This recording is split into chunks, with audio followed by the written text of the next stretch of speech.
Dialogando con el padre Raúl Sánchez. Bueno, hay enemigos de la cruz. San Pablo nos advertía eso. Hay enemigos de la cruz. ¿Y qué significa ser enemigos de la cruz? Porque la cruz no es que yo sea enemigo de un signo, no, sino todo lo que implica la cruz. Son enemigos de la redención, enemigos del perdón de los pecados, enemigos de un cambio de vida, enemigos del sacrificio, enemigos de la Eucaristía, enemigos de la trascendencia de un cielo nuevo y una tierra nueva, enemigos de una nueva palabra, de una nueva visión de enfoque frente a la vida, enemigos de lo que implica toda la realidad de un Dios encarnado, implica toda la realidad de un Dios que nos invita a transformar nuestra vida para alcanzar con Él la gloria eterna el día de nuestra muerte. Todo eso es lo que implica la cruz: abnegación, perdón de los pecados, oración, Eucaristías, sacramentos, todo eso son enemigos de la cruz. Pues bien, en estos tiempos donde es innegable la presencia, ¿no?, de una manera prácticamente inédita, la forma en que hay enemigos de la cruz. Y los enemigos de la cruz son los enemigos de la iglesia, porque es en la iglesia católica donde se enarbola la cruz. La cruz como un patíbulo que nos trae muerte y desolación, no. Como lo entendían los romanos, los paganos, no. La cruz es la que nos da a nosotros la liberación, porque en la cruz murió nuestro Redentor. Y cuando yo miro esa cruz, entonces observo el dolor de Cristo que murió por mí, por mis pecados. Y eso me invita a mí a mirar y observar mi vida desde la perspectiva cristiana, desde la perspectiva de Dios, desde la perspectiva de su amor. No pensamos como los hermanos protestantes que nos ven con una cruz al cuello, entonces nos dicen y nos critican de por qué cargamos esa cruz allí, que eso es como cargar el revólver que mató a la abuelita o el cuchillo que apuñaló al hermano. No, la cruz es la que nos libera. Nosotros miramos la cruz en un sentido, una perspectiva positiva, la que tiene. Jesucristo murió en la cruz para el perdón de los pecados. Esa cruz significa eso: salvación, liberación, vida nueva, un cielo que nos espera. Hay personas encargadas de aniquilar, de diluir la cruz. Bueno, ¿y por qué? Simple. Y usted lo va a notar en este tiempo que se acerca. Usted recuerde que ya nos estamos acercando al tiempo de Adviento, ¿no? Un tiempo de preparación para el advenimiento de nuestro Señor Jesucristo el día de la Navidad. Bien, para el comercio, para la gente que no está en la iglesia o que le resbala a la iglesia siendo bautizados, no existe Adviento. Existe es comercio, árboles de Navidad, regalos, cintas, comida, etcétera, etcétera. Bien, nosotros vamos a empezar un tiempo de Adviento, un tiempo de preparación. Que ese tiempo de preparación nos sirva para analizar un poco el acontecer, ¿no?, exterior. Es decir, el análisis fenomenológico de la realidad, del cual hice un video ayer, para que usted empiece como a agudizar sus entendederas y su corazón y observe el daño que hace al quitar a Cristo Jesús. En todo esta experiencia de liquidar, de ponerle a Cristo Jesús una línea que implica no. Recuerde que ese signo que está detrás de mí, pues lo diseñó alguien. A lo mejor un publicista. Hay marketing. Hay personas que piensan, ¿no?, que analizan toda esta realidad de publicidad, de cómo llamar la atención para liquidar a Cristo Jesús. Y son muy ingeniosos. Usted sabe que ese signo que con una línea que aparece detrás de mí, que aparece con una línea oblicua, implica no fumar, no pasar, no estacionar, pues no Cristo. Y no Cristo implica todo lo que encierra Cristo Jesús en su iglesia. Bueno, entonces usted en este tiempo de Adviento,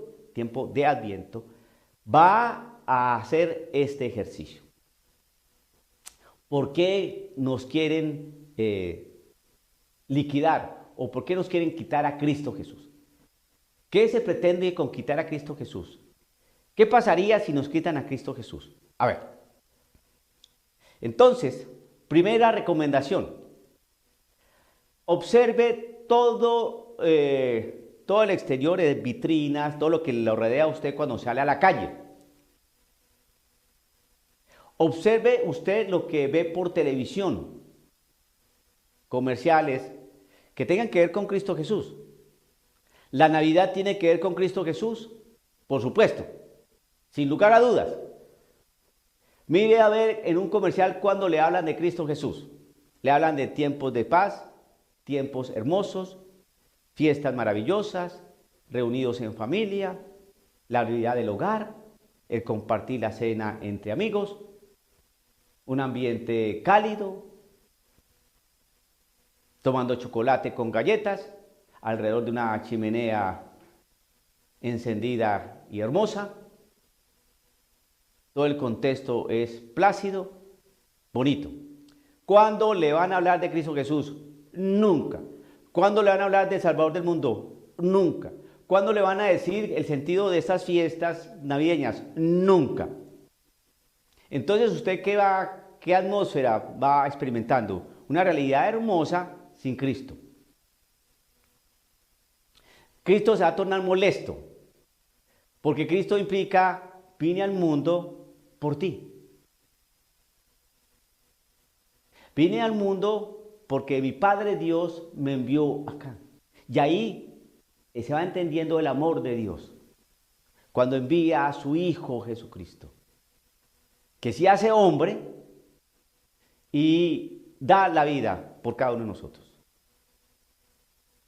La gente no sabe qué celebra.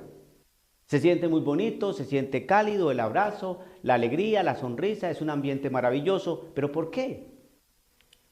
Entonces hablar de Cristo Jesús nos causa molestia porque implica conversión, implica pedir perdón por los pecados, implica un cambio de vida, implica hacer oración, implica mirar un poco hacia arriba, implica mirar la realidad de la muerte, implica mirar qué sentido tiene la historia, y eso es muy molesto para un mundo tan hedonista y superficial.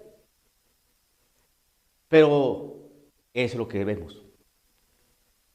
Observe los comerciales de televisión, observe las vitrinas en las tiendas, en los centros comerciales, en los grandes malls que llaman, y observe todo eso.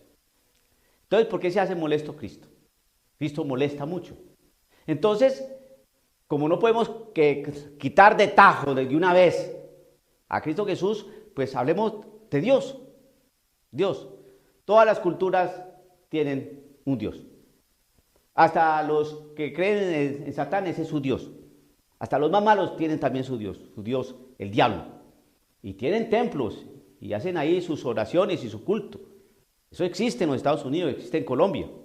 Templos satánicos. Entonces, usted empieza a observar que ese signo que está detrás de mí tiene hoy mucho significado. Enemigos de la cruz, como dice San Pablo, hay enemigos de la cruz. Y la cruz es Cristo Jesús y todo lo que encierra Cristo Jesús. Entonces, al quitar a Cristo Jesús, pues ya no hay que preocuparnos por el pecado. Mira el proceso tan interesante que se tiene. Al quitar a Cristo Jesús, pues la realidad del pecado pues se diluye también. ¿Por qué? Porque ¿por qué vino Cristo Jesús al mundo? Para el perdón de los pecados. Si no hay Cristo Jesús, pues no se habla de pecado. Se va a hablar de error, de equivocación, de debilidades humanas, que podemos corregir, que podemos cambiar, y no necesitamos de un Dios hecho hombre, que vino aquí por el perdón de nuestros pecados. ¿Para qué? Al no haber Cristo Jesús, entonces obviamente no va a haber misa. ¿Por qué? Porque el que se entrega allí es Cristo Jesús. El que se parte y se reparte es Cristo Jesús. El sacerdote está haciendo, no un gesto imitando a Cristo Jesús, sino que en persona Christi está celebrando la Eucaristía. Para dar ese cuerpo que es Cristo Jesús a todos los fieles. Pero entonces, al no haber Cristo Jesús, entonces no Eucaristía. Entonces, con la presencia real de Cristo Jesús, con todo su cuerpo, sangre, alma y divinidad allí, entonces, al no haber Cristo Jesús, entonces, ¿qué es lo que vamos a celebrar? Pues simplemente un compartir entre amigos, entre hermanos, algo muy agradable, nos abrazamos, hacemos una oración a Dios, pero obviamente lo que está ahí no es Cristo Jesús. Entonces por eso lo vamos a dar en la mano y sin arrodillarse, porque entre menos cuestiones de adoración y gestos de adoración, pues mucho mejor. Somos amigos, no nos compliquemos la vida, hermano, ¿sí? No nos compliquemos la vida, no sea tan rígido, ¿sí? No sea tan rígido. Aflójese, hermano, aflójese.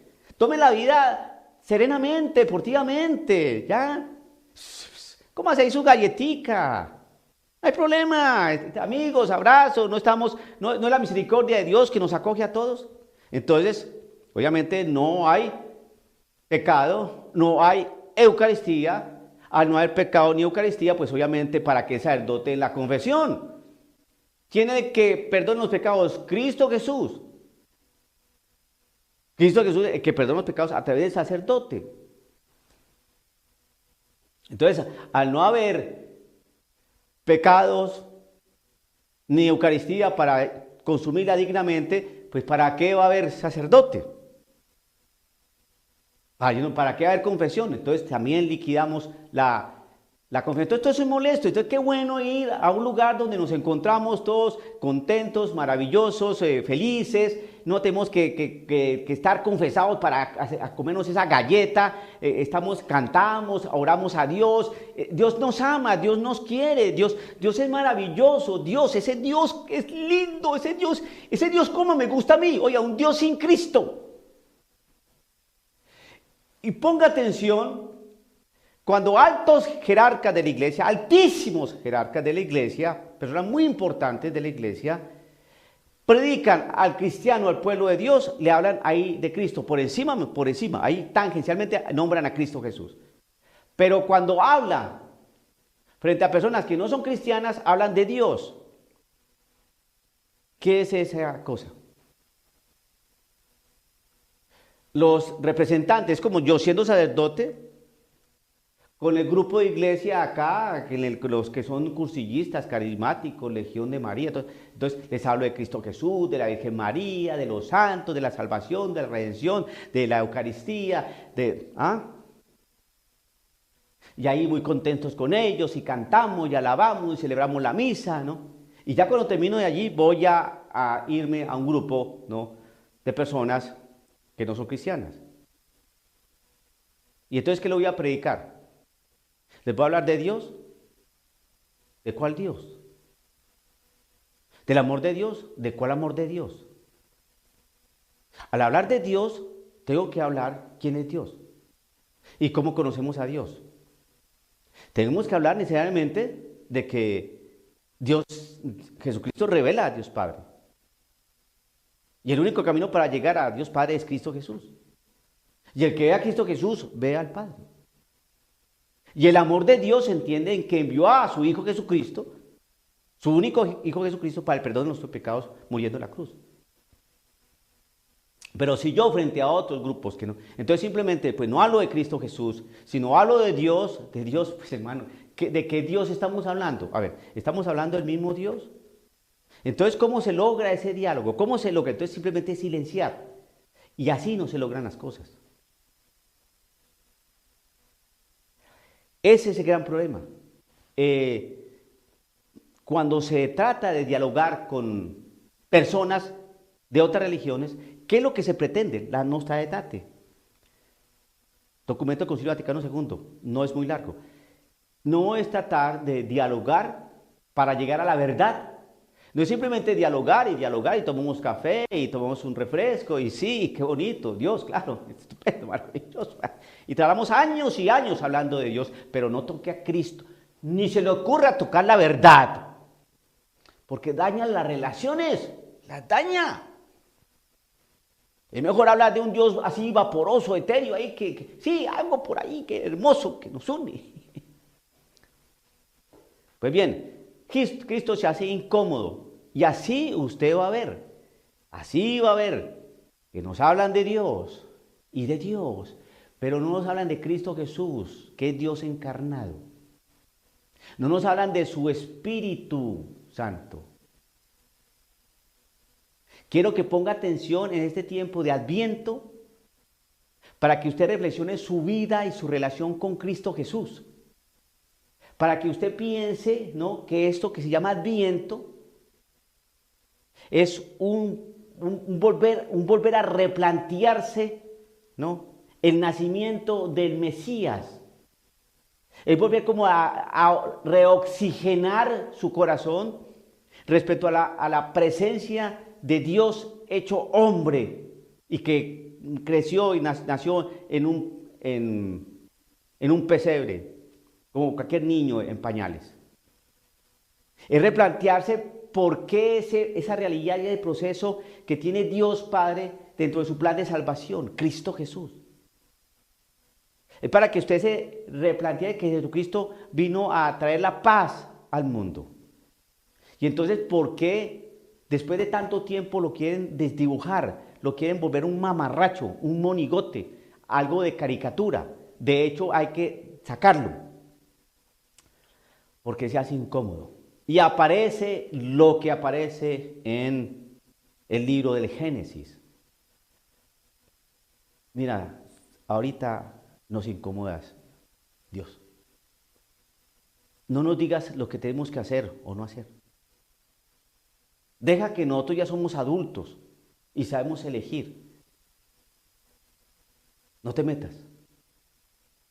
Eres Dios, sí, pero déjame vivir. Déjame vivir. Y hoy la gente tiene ese criterio. No se meta en mi vida. Yo sabré qué hacer. Déjeme la vida en paz.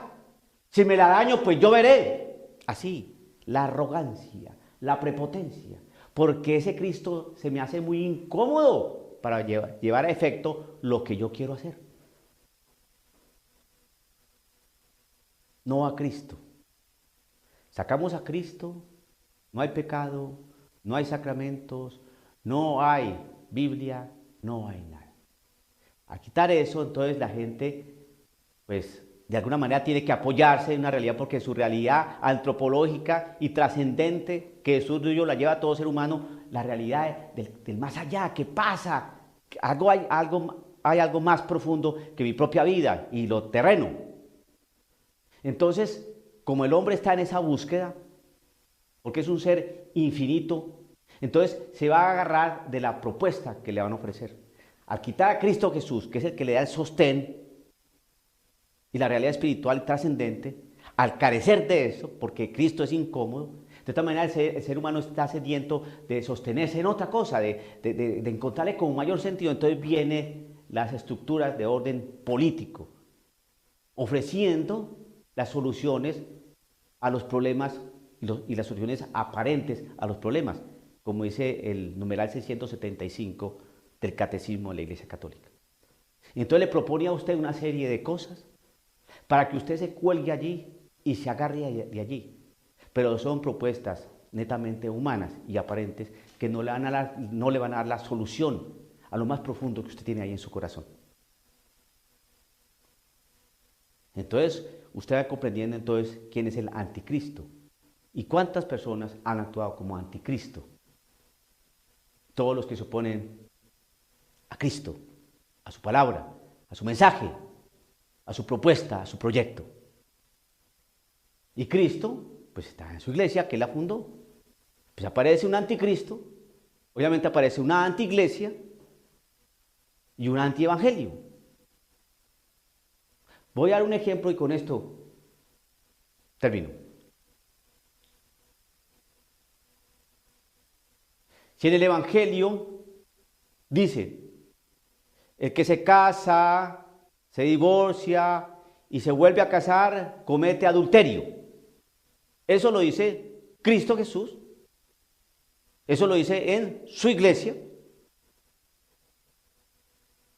Bien, cuando usted escucha otra cosa distinta a esa, es decir, lo contrario, ese es un anticristo y lo dice y lo está haciendo en una cosa que llama la antiiglesia, una realidad de la antiiglesia.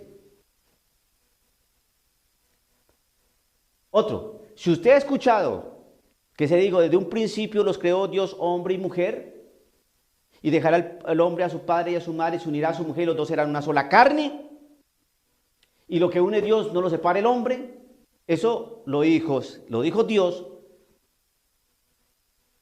lo repitió Jesús, los apóstoles, en su iglesia.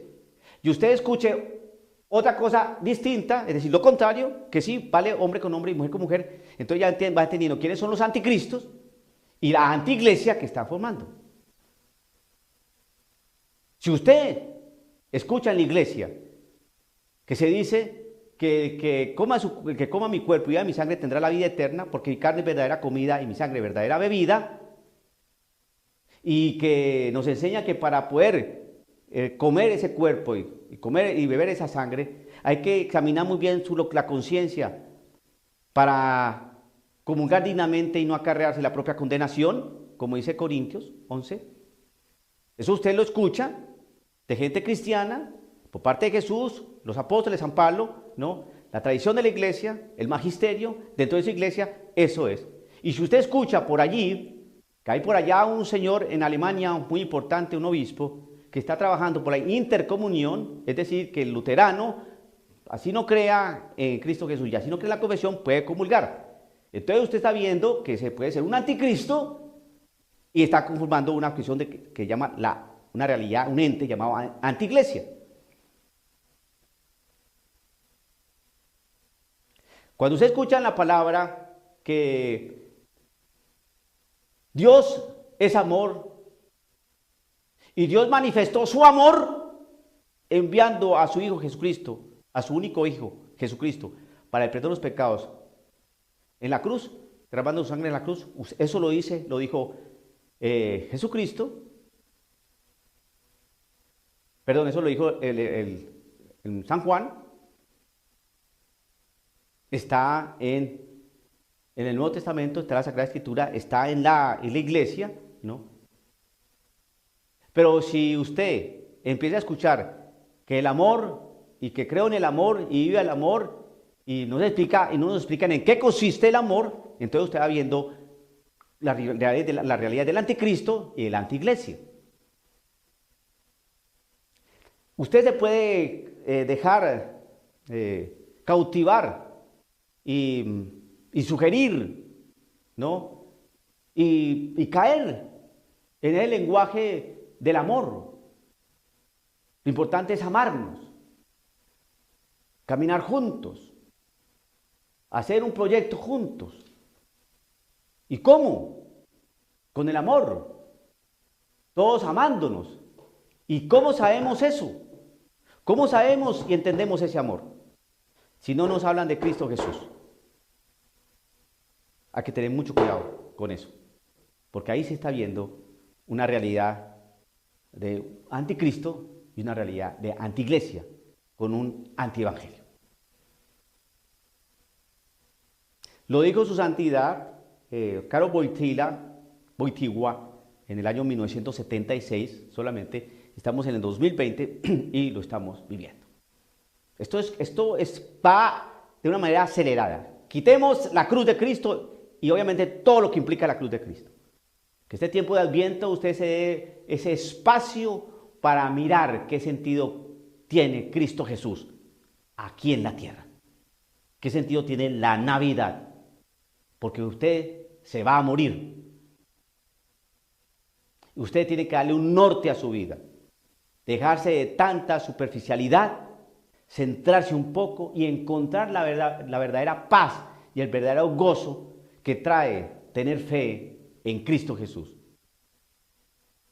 Hay enemigos de la cruz, Pero nosotros los cristianos predicamos un Cristo y un Cristo crucificado.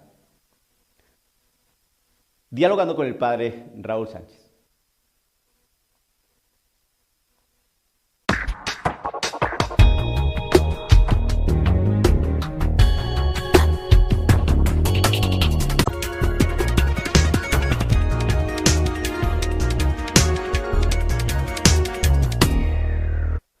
Dialogando con el padre Raúl Sánchez. Bueno, queridos hermanos, yo creo que los católicos que tienen buena formación, que se preocupan por su iglesia, que sé que son bastantes, han escuchado en repetidas oportunidades la palabra ecumenismo. De hecho, yo ya he desarrollado algunos videos con esta temática, pero es importante volver a reforzar la enseñanza de la iglesia. Porque hoy se nos están enseñando cosas que no enseña la iglesia o que nunca ha enseñado la iglesia. Pero a fuerza de repetirse y repetirse, la gente piensa que eso es lo que ha venido enseñando la iglesia o que es una nueva enseñanza y que no tiene nada de malo o por qué va a afectar la enseñanza anterior. Ecumenismo. La palabra ecumenismo pues, se desprende del movimiento ecuménico del Concilio Vaticano II, que consiste en el diálogo con los grupos cristianos no católicos.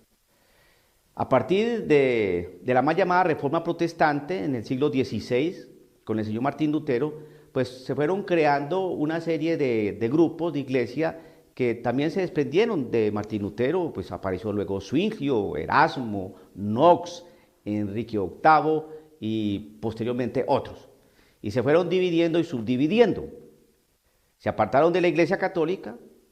Al pasar los siglos, entonces la Iglesia Católica quiso entablar un diálogo de encuentro para que a través de ese diálogo entre hermanos pudiéramos limar asperezas y lograr quitar una serie de prejuicios a nivel histórico, ¿no? Y tal vez concepciones erradas, y que a través de ese diálogo pudieran los hermanos separados, los que se fueron de la Iglesia Católica, volvieran a la familia de la Iglesia Católica, volvieran a la casa. Ese es el ecumenismo. Eso es lo que enseñó la Iglesia en el Concilio Vaticano II. ¿Qué se enseña hoy? Para que usted vea la diferencia. Se enseña que ecumenismo es el diálogo, sí, entre los grupos cristianos no católicos, pero también el diálogo entre los grupos no cristianos, entre otras religiones no cristianas. Entonces, se habla con todo el mundo, se dialoga con todo el mundo y eso es ecumenismo. Pues eso no es ecumenismo. La Nostra Aetate, que es un documento que está corto, más bien corto, que está en el Concilio Vaticano II, nos dice que es el diálogo interreligioso. Nostra Aetate, diálogo interreligioso, no es ecumenismo. Unitatis reintegratio, ecumenismo. Unitatis reintegratio, volver a dialogar para unirnos, reintegrarnos y estar unidos como una sola familia cristiana, no entre varios grupos cristianos. Bien, y dentro del diálogo interreligioso se busca es conocer a estos pueblos, que ellos nos conozcan a nosotros para llegar a la verdad, de una manera respetuosa y amistosa. ¿Por qué? Porque como estamos en este mundo, no podemos estar tan divididos y tan atomizados y estar peleando y estar en discusiones prácticamente que cansan y agotan.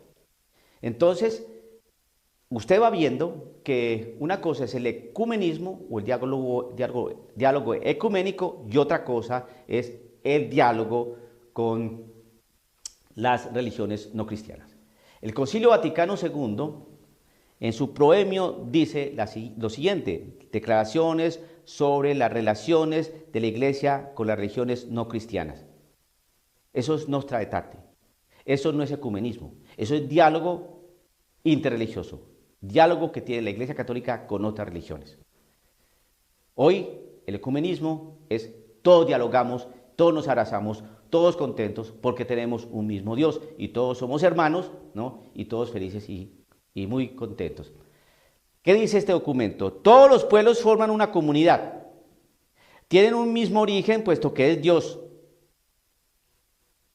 Puesto que Dios hizo habitar a todo el género humano sobre la haz de la tierra. Y tienen también el mismo fin último que es Dios. Entonces, todos los pueblos forman una comunidad y tienen un mismo origen, puesto que Dios hizo habitar a todo el género humano sobre la haz de la tierra. Y sigue, y tienen también el mismo fin último que es Dios. Tenemos un origen que es Dios y tenemos un fin último que es Dios. Bien, cuya providencia, manifestación de bondad y de signos de salvación se extienden a todos hasta que se unan los elegidos en la ciudad santa, que será iluminada por el resplandor de Dios y en la que los pueblos caminarán bajo su luz. ¿Quién es el que puede hacer eso? Cristo Jesús. Cristo Jesús es el que puede lograr eso. Esa unidad, llevarnos a la unidad santa, ver el esplendor de la luz, que es Dios. Solamente Cristo Jesús. Entonces, dice acá, los hombres esperan de las diversas religiones las respuestas a los enigmas recónditos de la condición humana, que hoy como ayer conmueven íntimamente su corazón. ¿Qué es el hombre? ¿Cuál es el sentido y el fin de nuestra vida? ¿Qué es el bien y qué es el pecado? ¿Cuál es el origen y el fin del dolor? ¿Cuál es el camino para conseguir la verdadera felicidad? ¿Qué es la muerte? ¿El juicio y cuál es la retribución después de la muerte? ¿Cuál es finalmente aquel último e inefable misterio que envuelve nuestra existencia, del cual podemos y hacia el cual nos dirigimos? Pues muy bien, ¿quién nos puede dar respuestas a esos interrogantes? Sigue diciendo aquí el documento de la Nostra Aetate. La Iglesia Católica nada rechaza de lo que en estas religiones hay de verdadero y santo. No lo rechaza, lo asume, lo acoge, lo respeta. Considera con sincero respeto los modos de obrar y de vivir, los preceptos y doctrinas que, aunque discrepan en muchos puntos de lo que ella profesa, es decir, la Iglesia, y enseña, no pocas veces reflejan un destello de aquella verdad que ilumina a todos los hombres. Sí, la Iglesia respeta, valora, estima, acoge algunas cosas que puedan tener de santo y de verdad estas otras religiones, ni más faltaba. Y eso que pueden tener las otras religiones de santo y de verdad es lo que se llaman las semillas del verbo. Algo, ¿no?, que Dios en su infinita bondad pues esparció también en estas culturas. Así de sencillo. Seguimos. Entonces, considera con sincero respeto los modos de obrar y de vivir, los preceptos y doctrinas que, aunque discrepan en muchos puntos de lo que ella profesa y enseña, no pocas veces reflejan un destello de aquella verdad que ilumina a todos los hombres. ¿Cuál es la verdad que ilumina a todos los hombres? Cristo Jesús. Porque Cristo Jesús es la luz del mundo.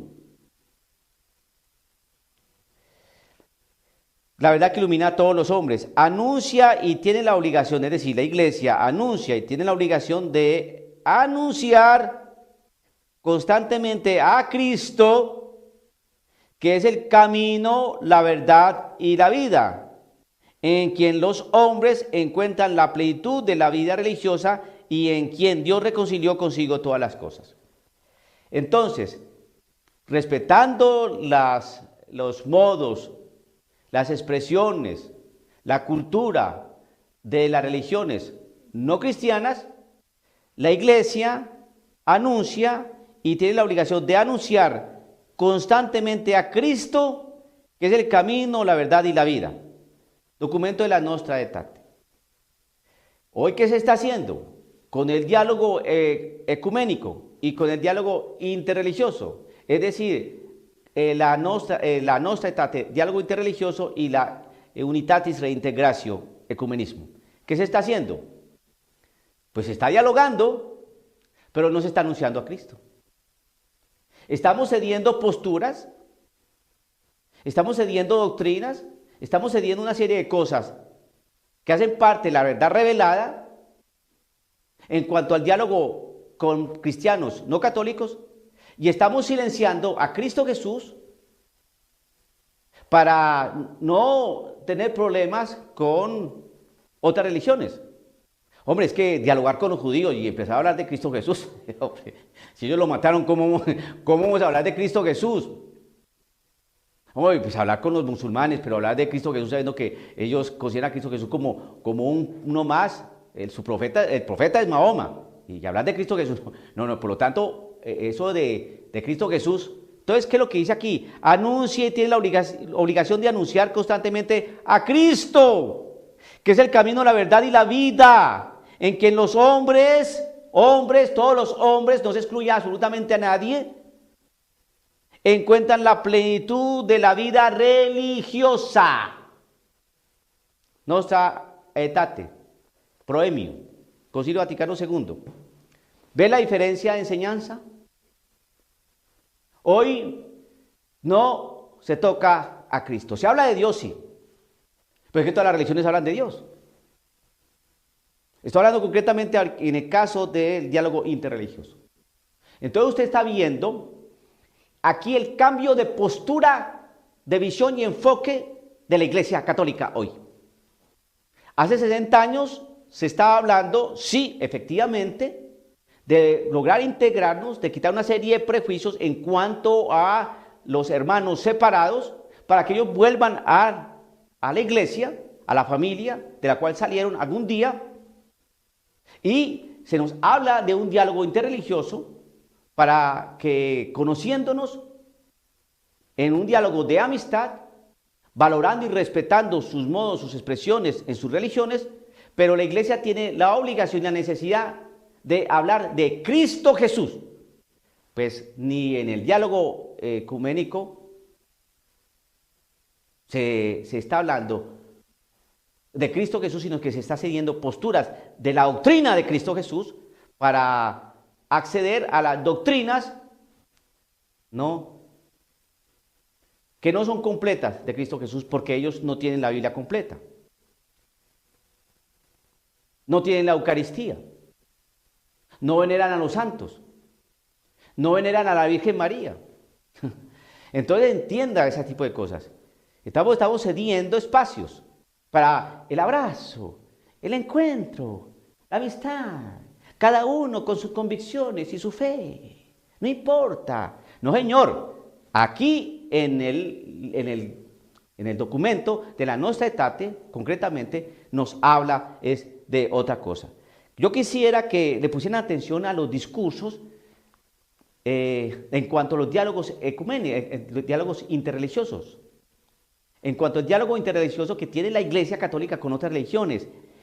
Entonces, considera con sincero respeto los modos de orar y de vivir, los preceptos y doctrinas que, aunque discrepan en muchos puntos de lo que ellas profesa y enseña, no pocas veces reflejan un destello y aquella verdad que ilumina a todos los hombres. Sí, lo que hay en las otras religiones, se respeta, no va a faltar a estas personas. Anuncia, la iglesia anuncia y tiene la obligación de anunciar constantemente a Cristo, que es el camino, la verdad y la vida, en quien los hombres encuentran la plenitud de la vida religiosa y en quien Dios reconcilió consigo todas las cosas.